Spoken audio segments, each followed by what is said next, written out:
So ayan, what's up mga bro, and once again this is your bro Romel, at nabigyan na naman tayo ng pagkakataon na magkaroon ng unting ensayo para sa darating na liga this coming November dito sa Mokpo City, South Korea. So tara, samahan niyo ako mag-practice.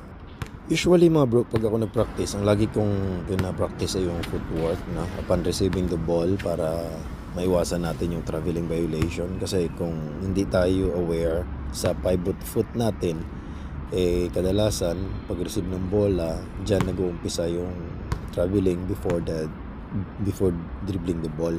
So yun lagi yung pinapractice ko, yung footwork na to avoid traveling violation because of carrying the pivot foot.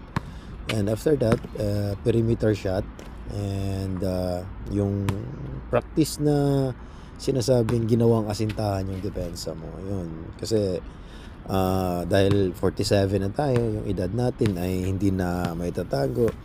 Yung slashing is not my type of game na anymore. So it's maybe a low post play and a perimeter shooting. Yun na lang yung binibuild up ko. And maybe to establish the position under the basket, pwede mong gamitin ang upper body strength, no? At yan din po yung pinapractice natin, and makakreate tayo ng space, and ganun din maka-attract tayo ng defense para magkaroon ng open yung mga kasama namin. So yun lang, bilang veteran sa team, bumaba sa number 2 or number 3, being a small forward, magpo-focus ako ngayon sa practice ko sa perimeter shooting, kasi meron kaming shooting guard, meron na kaming point guard, at ang pinaglalaroan meron na rin kaming center. So nasa small forward or power forward na lang tayo maglalaro. So ayan, hopefully ay makatulong tong video na to na pag-aralan din kung paano ba ang footwork sa paa. Hindi naman pwede sa kamay kasi footwork nga. Upon receiving the ball, to avoid traveling violation and to avoid carrying your pivot foot. Tara, let's go!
Bro, that's it for today. Basang-basa na ako ng pawis at siguro sapat na yan, no? Naka 1 hour tayo ng practice para ipa-burger na naman ulit tayo yung manager.